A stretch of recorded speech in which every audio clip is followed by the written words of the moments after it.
Great. Okay. Let's get straight into this. What we're doing today. It's why knowing what to do is not enough. Through our coaching, through our own experiences for ourselves, we know what to do, but we often don't do it. And we're going to discuss today what we believe is the issue, and that is the hidden belief barrier to healthy aging.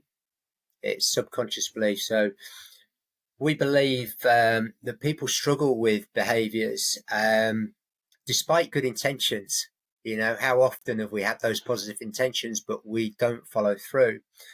We're often accused of it being a lack of willpower or not knowing enough, but we still keep having that problem. Even when we have the knowledge, willpower, I believe, is a bit of a red herring. We're going to discuss the idea of your subconscious beliefs and your emotional programming, and why we believe that is key in being able to change any personal behaviour. I'll just drop a little quote in here. So one of my favourite quotes, one of my favourite authors, Derek Sivers, if more information was the answer, we'd all be billionaires with six-pack abs. Yeah, exactly. I like it. And just briefly, from the coach's point of view, I think we often get excited when we start off in this career that we're going to share information with people that we've learned, and they're automatically going to adopt it and it's going to change their lives. But once you've been doing this for a little while, you start to realize that the people that you're coaching, they might get excited as you are when you introduce ideas to them. But a little way further down the line, they haven't followed through, they haven't executed on these ideas. So this is something really common that we see. And what we're aiming to do here is just explore why that is and really get away from this kind of blame idea that people only succeed through effort and determination, and the ones who fail are by definition then lazy and weak-willed. I'd like to echo that with actually personal experience. I've been thinking about running my own business, or trying to run my business, over and over since after university. And I believe I often come up with really good ideas. I have passion.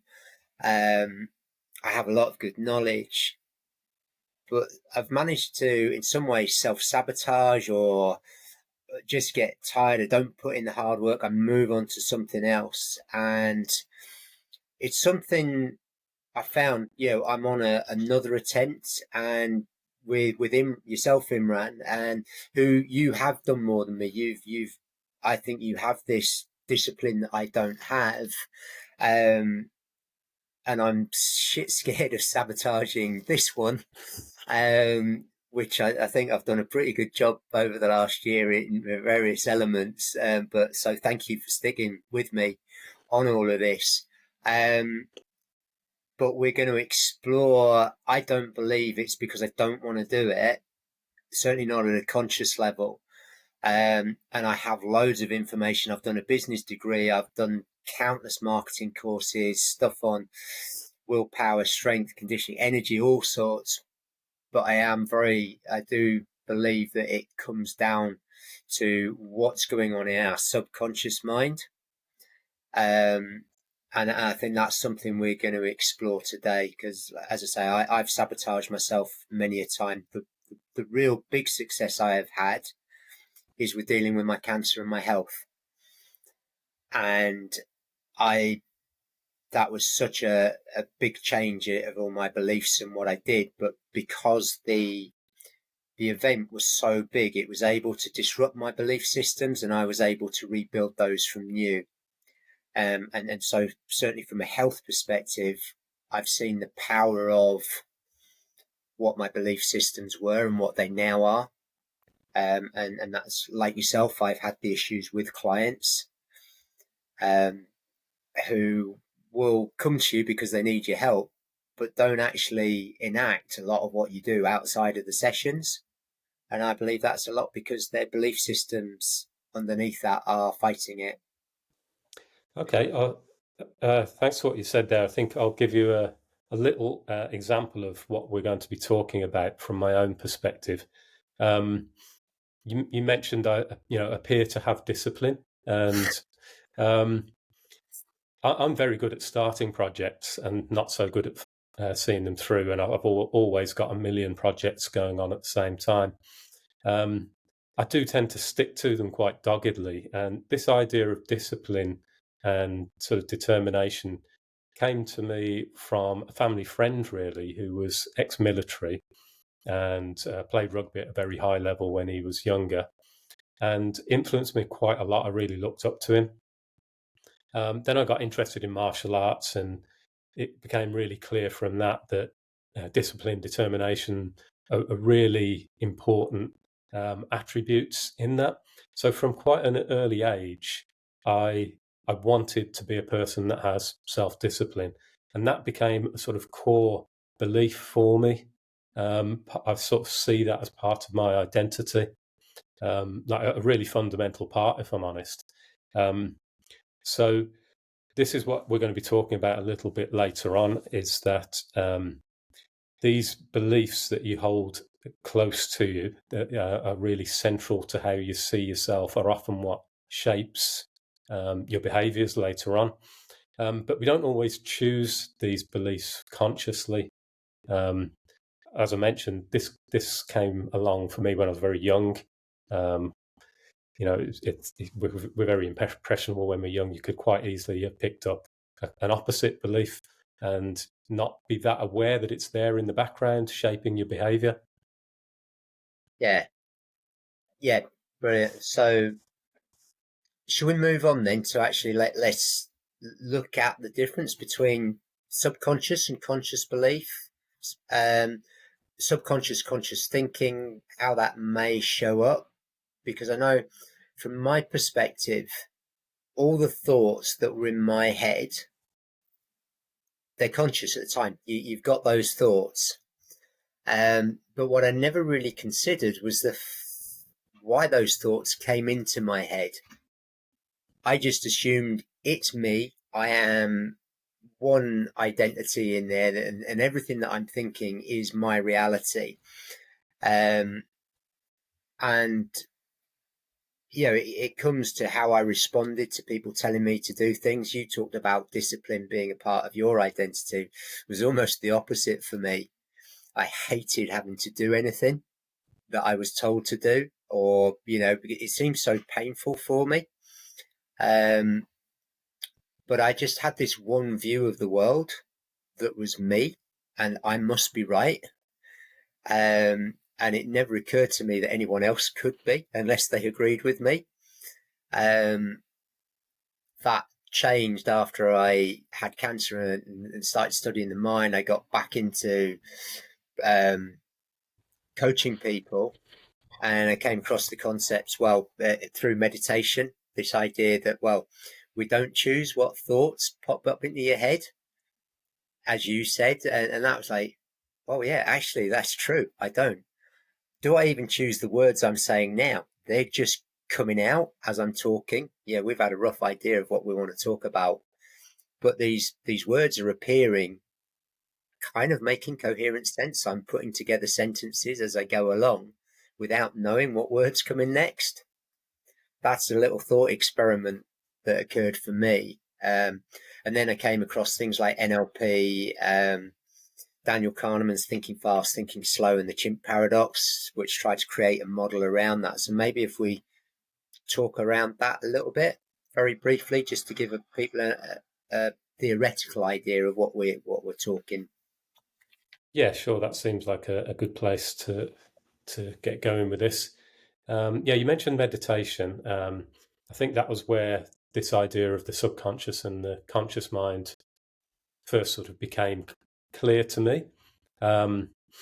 Anyone who's spent even a little bit of time meditating will probably have figured out that thoughts just arise by themselves all the time.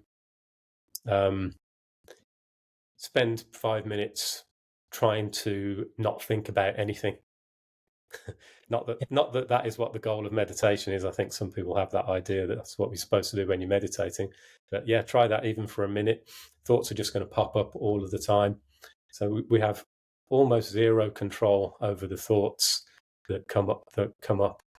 And where are they coming from? They're coming from the subconscious and coming into the conscious mind as we become aware of them.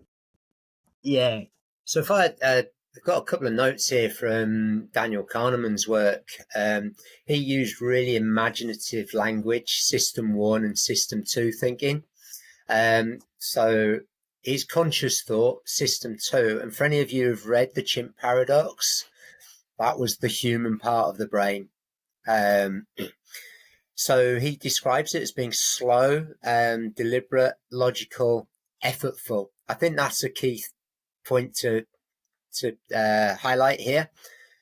Conscious thinking takes effort.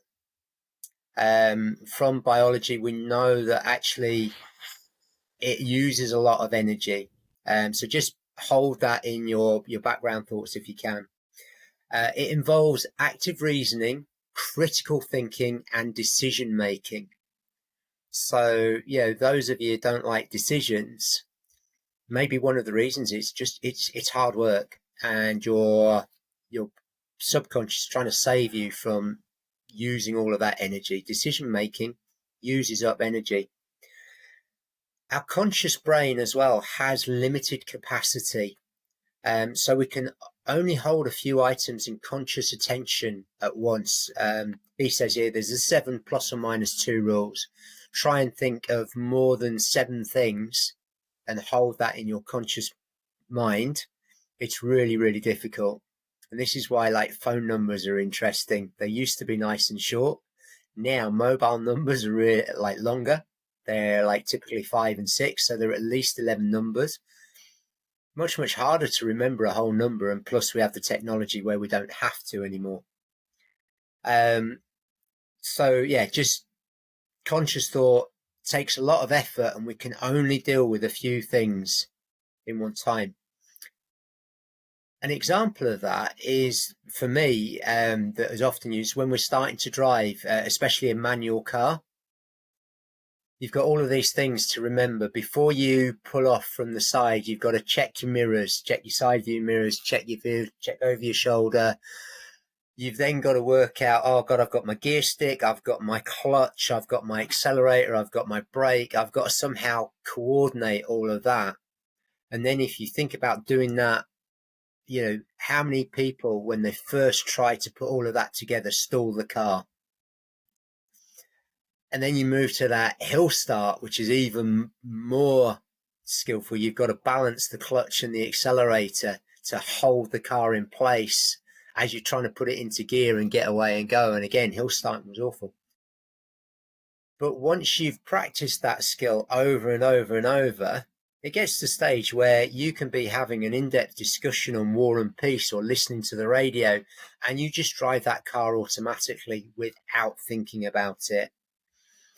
It just becomes a skill, a behavior that's imprinted, a program in our subconscious that we can just draw upon when we need to. I guess a bit like forming the words that we're forming. I don't need to think about how to form these words anymore. But when I was young and learning to speak, I was going, cat,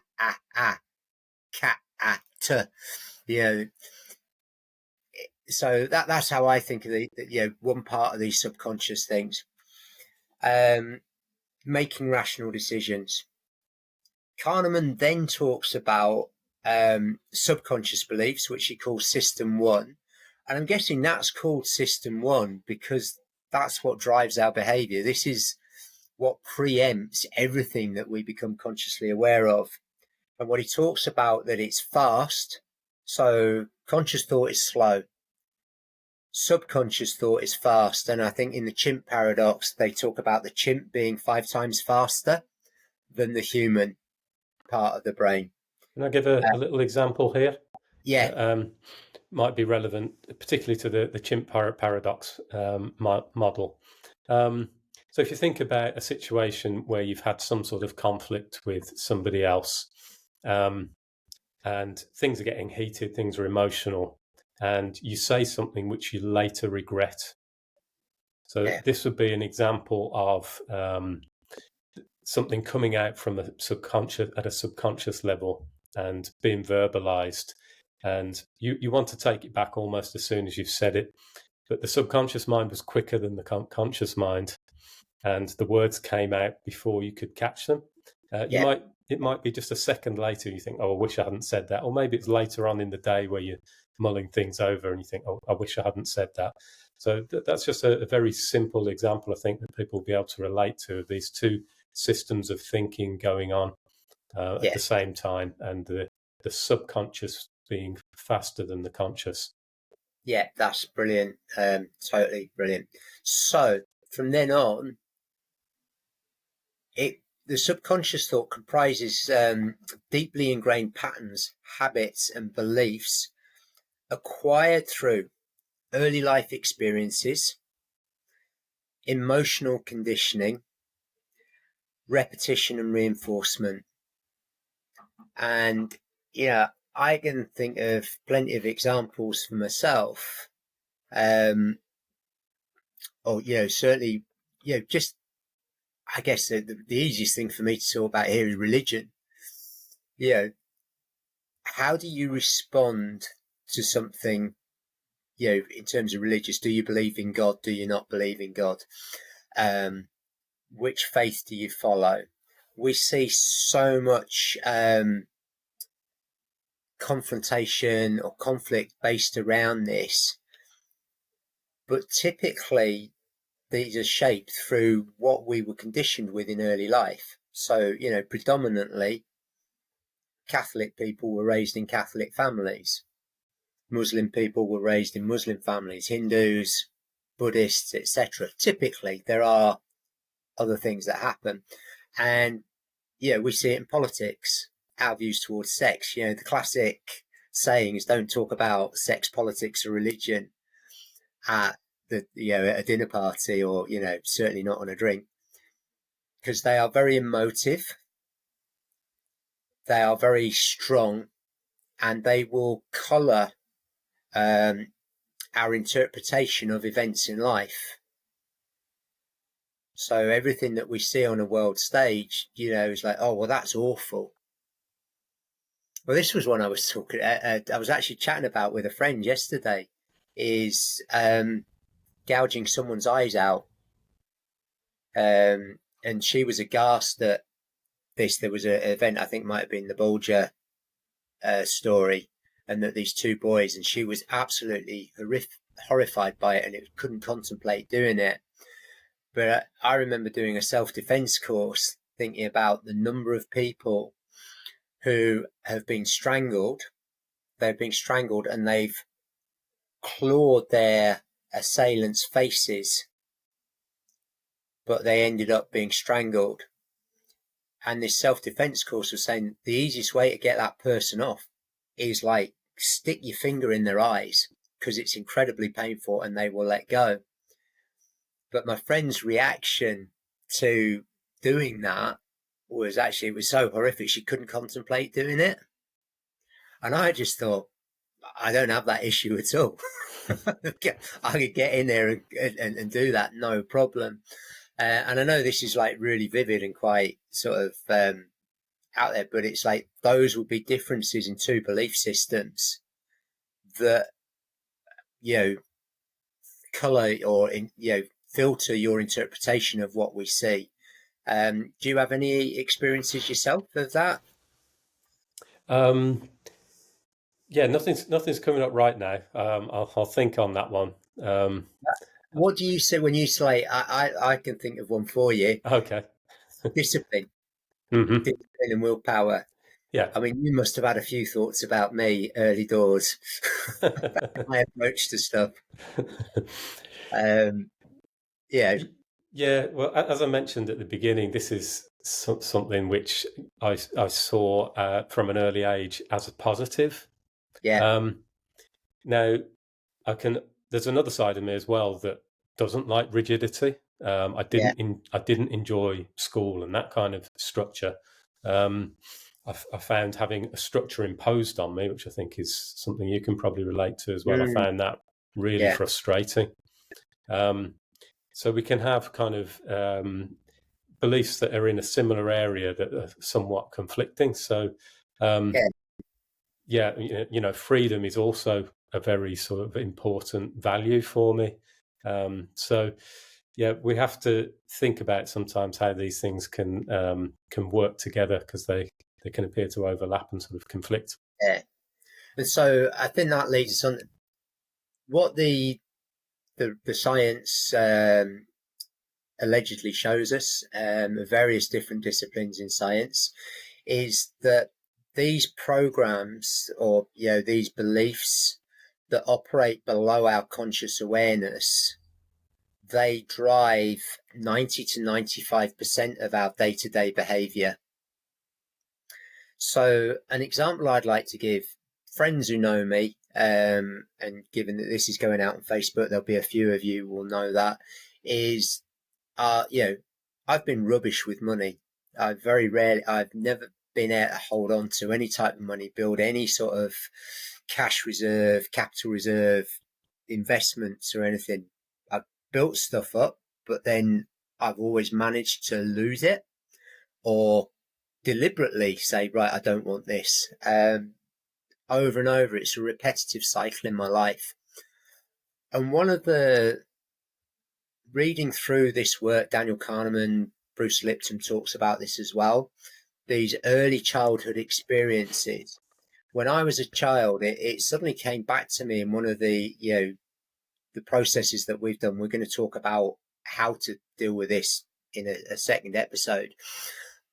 But one of the things that came out in one of these meditations that we were doing was the fact that when I was younger, I think it was about 3 or 4, my granddad won a small amount of money on the German lottery. I say small, it was significant at the time. It was a few thousand Deutschmark, probably about £1,000, but this was back in the early 70s. So that would probably be several £1,000s now. And he wanted to give me some money. And my parents said no. They wouldn't let me have it. And I remember being desperately upset at that at the time. But I wondered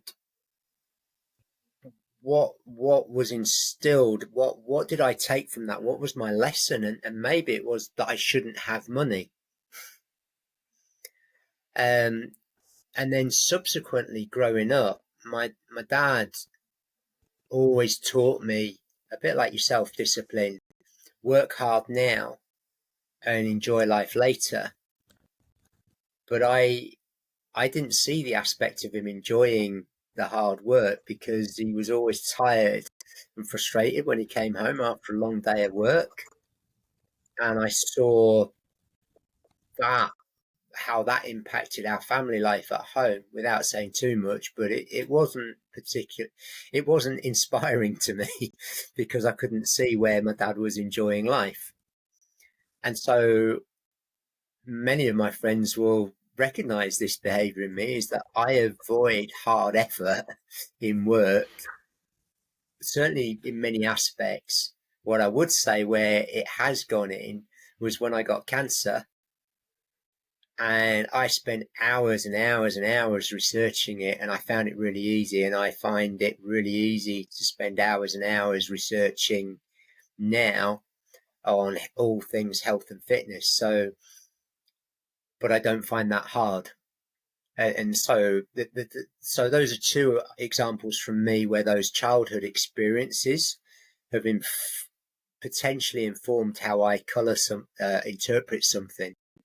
I remember, go on, you go. So I just wanted to mention an example that we were discussing earlier with regards to health and change in behaviours here. So we'll hear quite often sort of some similar themes coming up when we're discussing with people changes of behaviour. Let's say it's a change in what somebody's eating, change in their nutrition. So a really common objection that people might have when they're presented with a different way of doing things to what they're currently doing, is that well, it's just really hard to stay fit and healthy, or well, if I just have a bit of what I fancy every so often, that's fine. A little bit of what you fancy every so often is good. You know, we've heard that it's okay to have moderation.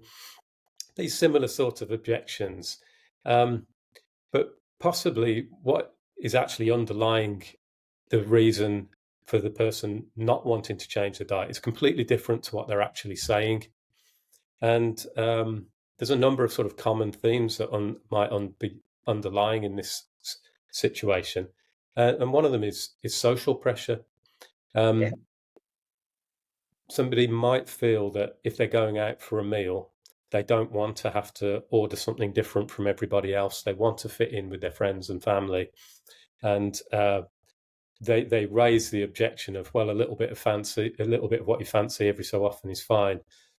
But the underlying theme is actually that is fitting in and not wanting to change where they are currently.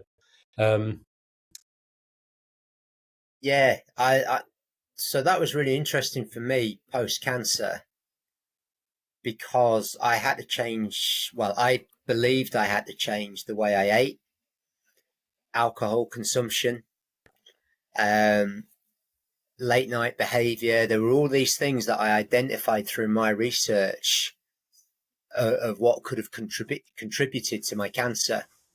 And it was quite scary in a way. And I think it was like, I got to the stage where I thought, I've fucked myself totally here. But it did give me that control of this idea. Well, actually, if I've done it to myself, potentially I can undo all of this shit as well.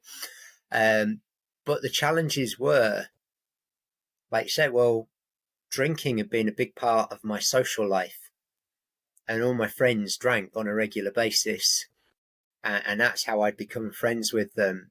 And so originally it was easy enough because it was during chemo and I could say, look, no, I can't drink, it's going to interfere.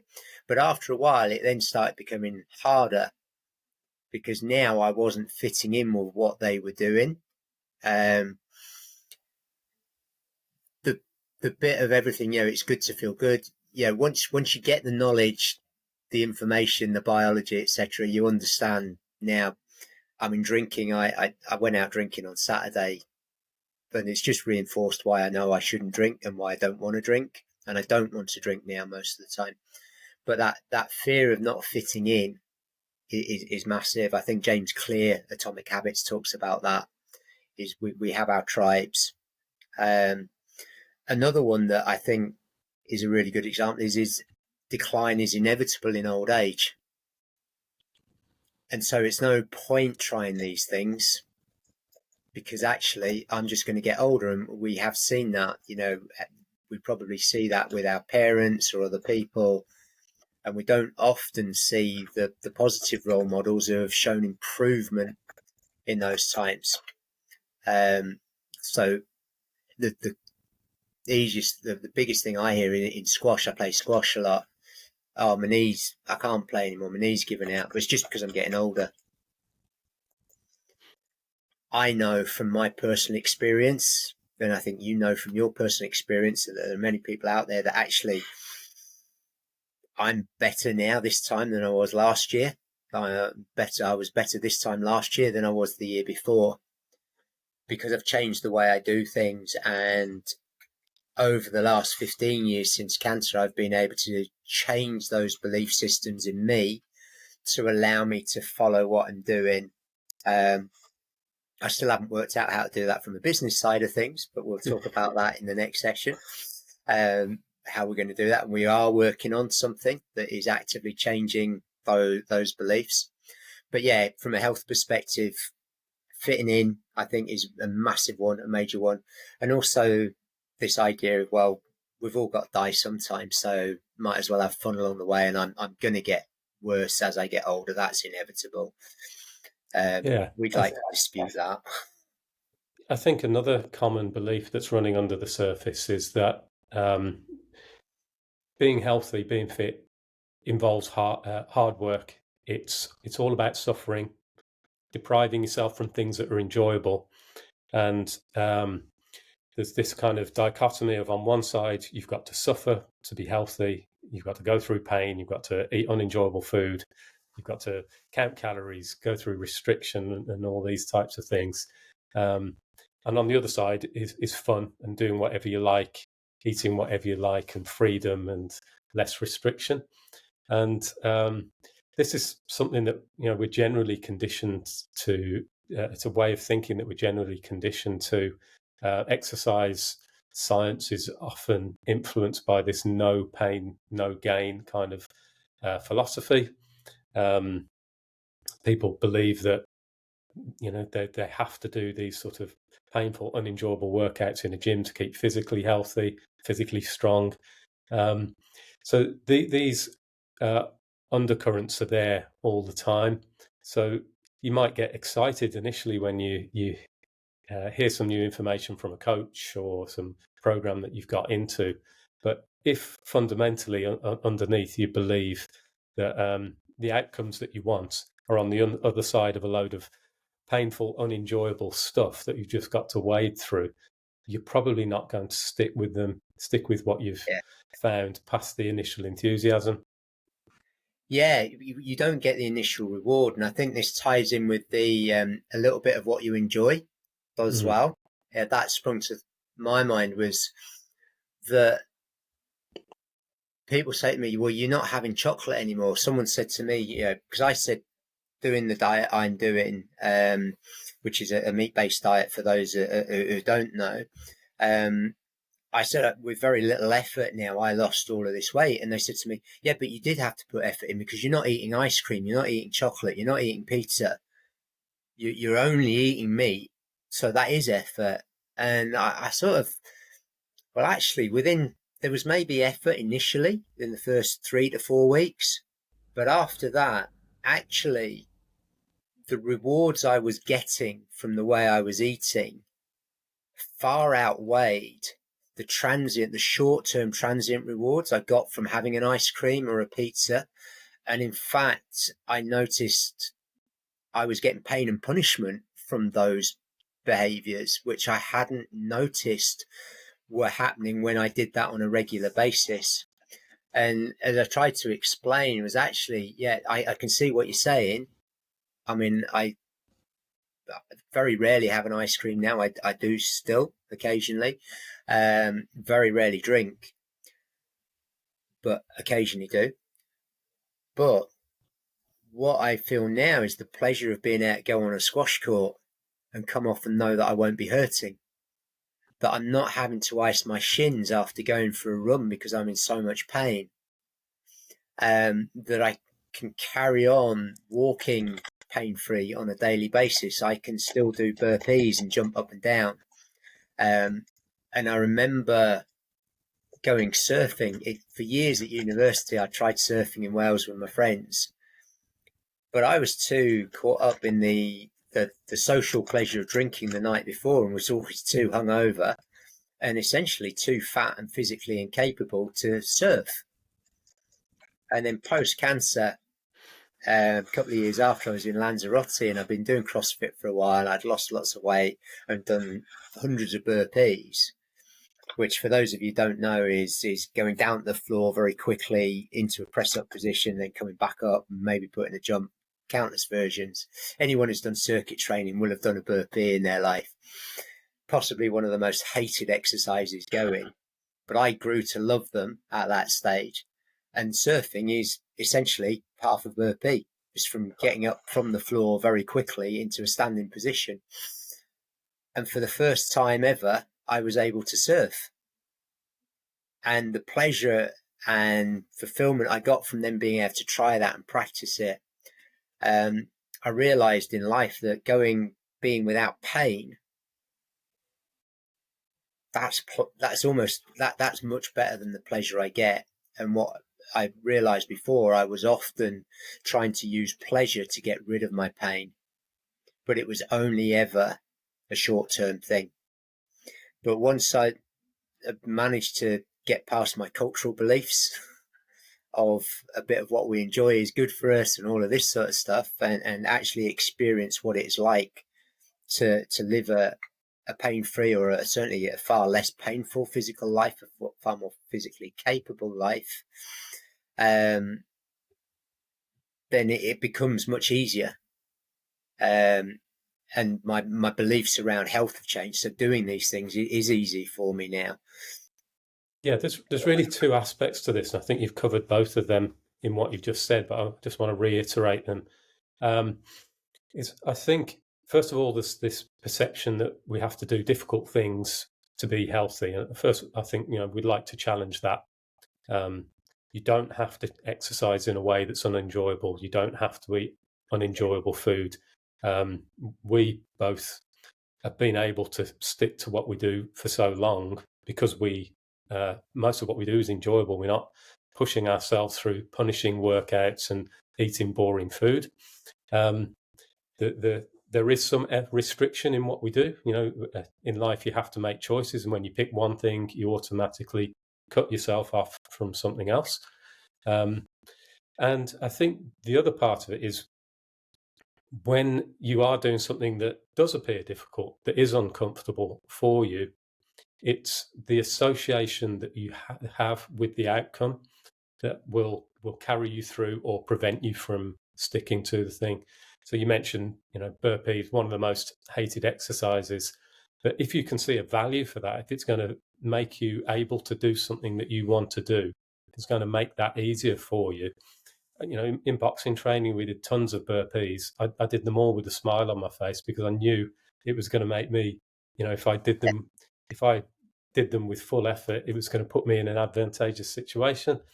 And as you said with your surfing, it made your surfing easier. So shining a light on what you're actually associating with the behavior can be really, really useful, having a clear outcome. So yeah, let's bring this back, I think, a little bit more to what we're talking about with the subconscious and aging. So, okay. So with the subconscious and aging, I think one of the things we have in our society, I first came across this when I herniated a lumbar disc, and I came across Esker Goklay's book, 8 Steps to a Pain-Free Back. And she talked about all the signals we get in our society about what it's like to become older. So when you cross the road, for instance, or you're driving along and you'll see a warning sign with like caution, elderly people crossing. Yeah, you see the bent over person with the walking stick. We constantly see real life versions of that. I mean, I'm living with my mum and dad here in later living apartments, and there's people with walkers, wheelchairs. My dad's in a wheelchair. So, that is a very real reality. But what we don't see are the elderly people who are still climbing mountains and doing CrossFit and things like that, and playing squash and playing it well. There's far less of that we see. So I think aging it's like, this is what's going to happen. But then also becomes that part of, well, initially it does seem hard to do some of the things that we want to do. The conscious thought that you need to change your habits and your behavior. And I say that bit is difficult, changing what we do because of that habit. The idea, the research, I mean, we're going on in one of our free mini courses that we're doing at the moment. We talk about how we actually think about aging and the evidence that suggests that if you think positively about aging, the people who do that, they tend to live up to 7-8 years longer than those who don't, and that their health span tends to be better. So even just how we think and potentially that subconscious, those belief systems, will determine how we age. Anything else you want to add on that before we talk about how we potentially can change those beliefs? Yeah, I think you highlighted a study. I can't remember who it was now, but it showed that people who thought about aging positively. This was quite a long-term study, and I think you might remember Over some of the several details. thousand people as well. Yeah, Yeah, 2 or 3 thousand people. over a few decades. The ones who thought about aging more positively lived 7.5 years longer, Yeah, and on average. Yeah, yeah, and it was likely that their belief influenced their behaviour. They probably had behaviours which aligned with healthier living, a more positive outlook towards old age. They'd stayed more active. So, yeah, is there any more other key points from that study? I think just one of the things in actually how we think can influence our internal biology. Yeah, So looking at, if you have a naturally fearful way of thinking, and this isn't to say it's right or wrong, because there are many evolutionary reasons why this should be the case, but fearful, stressed thinking mindset tends to produce an internal biology and chemistry which is in the long term debilitating to our health. Whereas a positive thinking, loving thinking, a grateful mindset tends to create an internal biology that is protective of our health. And a specific example that was brought to my mind in David Hamilton's book, The Five Side Effects of Kindness, was that oxytocin, which is commonly known as the hormone of love, it's a hormone that is present when we're building close relationships, etc., is actually provides an internal biology that protects us against heart disease. So we can see how our mindset and our belief system, the way we interpret the world, how that can actually have a positive effect on health. The issue, I think the challenge that we come across is that beliefs, when I think about what a belief is something that we accept as being true without necessarily having the evidence for that. And there was an evolutionary advantage to that when we lived in small communities where the environment wasn't necessarily changing generation upon generation, and that actually taking on board our culture, the learning from our elders, etc., it made sense for our survival. But now that has become an issue. The environment has changed so quickly. We have many different cultures and different belief systems butting heads up against each other. We've mentioned religion, we've mentioned politics as two key ones that everyone knows. And we can see that now that actually those conflicts both at a societal level all the way down to, just inner conflicts within ourselves, how that can be challenging. The problem is that belief systems are difficult to change. But again, we believe that actually now different fields of science are showing that we can change those belief systems far quicker than previously thought possible. And one example of that was me getting cancer, and how I was very quickly able to knock out a whole set of beliefs to use my to actually change the behavior I did. But there are easier ways of programming. You may have heard of some of these things: affirmations, hypnosis. Hypnotherapy is a very big thing. Repetition, just doing something over and over. You probably see this in the army. For me, is one of the biggest cases of, you take someone unruly, but you put them in an environment where unruliness is just not rewarded, and day in, day out, you're punished, you're beaten. Eventually, you get to a stage where you become a disciplined machine. And then I've seen that with people coming out of the army, how that discipline is really good in some aspects, in that they do things that they believe they should every day, but certainly from an ongoing fitness and health perspective, potentially isn't any good anymore, because they keep pushing through the pain. So changing belief is hard. Actually recognizing, how do we identify what those beliefs are? I think these are all things that we will talk about in the next thing, because that, again, how do we know what is informing our emotional reaction to something? Why does something feel awful to us or uneasy? That's not straightforward initially, but again, there are fields in psychology and in science and stuff where we're looking. Actually, now we're finding ways of identifying those and finding quick ways through. And we are both using those to help ourselves at the moment. Me to reprogram myself on the business side of things, to do things consistently, to have a healthier relationship with money. I believe I've done it with health to an extent, but I don't have that great relationship with money. So that's something I'm working on personally. Imran, for you, is there anything you're working on there?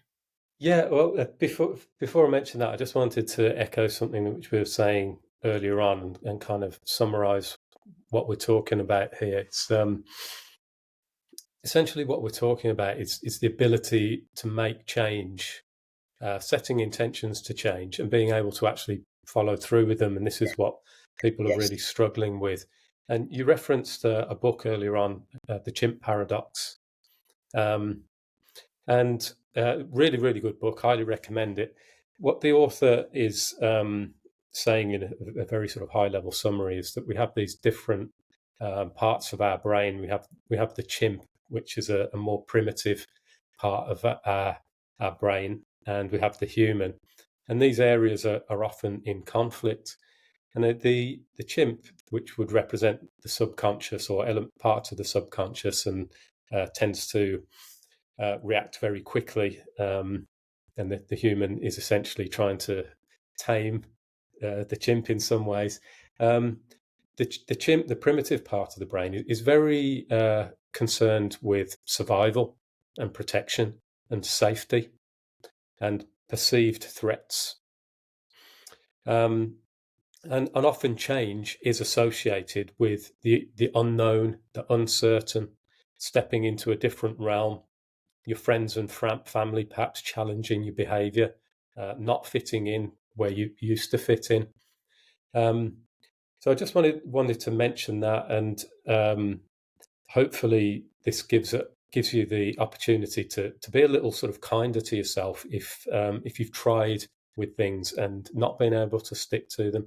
There's a lot going on here. There's deep subconscious survival mechanisms that you might be challenging. So if you've been in a situation where you have tried things and you haven't been able to stick with them, it's really important not to get frustrated, to rethink what those reasons might be. I'd like to, I think that's really well put, concisely. A personal example of that threat, I know consciously, and I've known consciously ever since we've met, it was a good idea to work with you. But going through the identifying what beliefs are holding me back, because even in this past year, I felt resistance to some of the things we've been doing and stuff like that, and the business mentoring that we're working on. And the process that we follow, or that we're exploring and following and learning, is one of the first things that they ask you to look at is identify whether your subconscious believes, is it safe to change? And for me, just to leave everyone out there with a little bit of taster, and I think I've mentioned this to you already, it was identified, and when I went through the process, that working with you was not safe for me. Now I don't know why, but that's what was coming up in the process. But once I went through the process to reprogram that,